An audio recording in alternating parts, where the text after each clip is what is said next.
fostered culture and trade, whereas Chhatrapati Shivaji Maharaj showed the world the power of courage and self-rule. Today let us go back in time and witness these legends carving legacies which still continues to inspire every Indian today. Good morning, I'm Deepsiti from Grade AG and I'm here to talk on the topic of legacy of great dynasties, the Mauryas, Guptas, Cholas up to Chhatrapati Shivaji Maharaj. So first, let's start with the Mauryan Empire. The Mauryan Empire was formed by Chandragupta Maurya around 320 BC.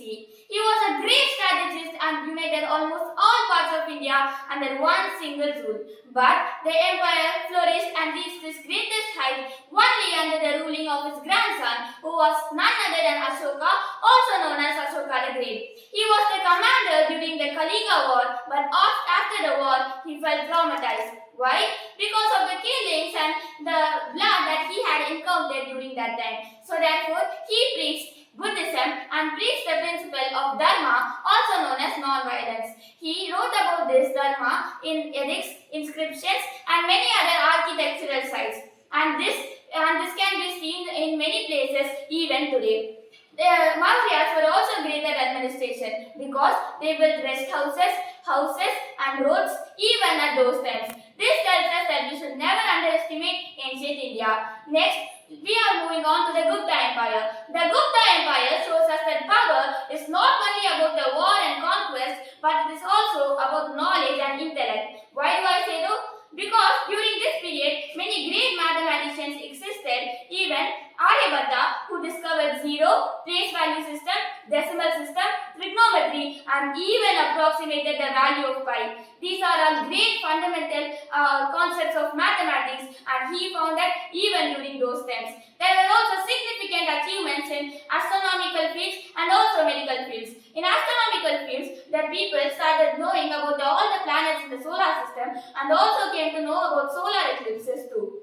This shows us about the advancement in knowledge during the Gupta period. Some great rulers of the Gupta period are Chandragupta, Samudragupta and Chandragupta II, also known as Vikramaditya. Now we are moving to the south. We are talking about the Chola Empire. The Chola Empire was great at navy and maritime trade. Why do I say so? They made many conquests overseas and also done many trade at overseas. And also they conquered far off places from their capital city too. They conquered kingdoms from other nations too. Some of the most architectural marvels of the Chola Empire are the Brihadishwara temple in Tanjavur and also the Gangaikonda Cholapuram. Some great rulers of the Chola period are Rajaraja Cholavan and Rajendra Cholavan. Many of us consider Brihadishwara temple to be just a place of devotion during the Chola Empire, but it is far more than that. Why? This is because it was an economic hub and powered many individuals' lives during the reign of the Chola Empire. And do you know that Chola Empire is also one of the longest reigning empires in ancient India? Now, let us move on to the last but not the least empire. It is the Maratha Empire. The Maratha Empire was formed by Chandragupta Maurya around 1630. And while thinking about Chhatrapati Shivaji Maharaj, I have to say a very important story that I remember whenever I think about the Maratha Empire. It is the story when Chhatrapati Shivaji Maharaj and his supporters were lost in a deep dark forest and they were starving for food and water. It was very limited and they were in a very poor state of condition. So then they found a hut where there was an old woman and they went there. There the women served them rice and Chhatrapati Shivaji Maharaj started eating from the middle, which was the hottest. And then the old woman was very straightforward and she told that, "Hey fool, why are you eating from the center? It will be hot only. You should start eating from the sides." And then one day Chhatrapati Shivaji Maharaj realized that he should conquer areas from the sides and then move on to the major places. And thus both the Maratha Empire. And not only that, Chhatrapati Shivaji Maharaj was also a man of principles.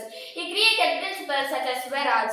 Maratha Empire was divided into various provinces, and instead of choosing an administrator from a different area, he started choosing an administrator from the same area so that they know more about the places on what changes can be made to flourish that region. Thus flourished the Maratha Empire. Chhatrapati Shivaji Maharaj also stands as as a very important and crucial symbol for future healers and also an example even today. Thank you for this wonderful opportunity. I thank once again. Thank you.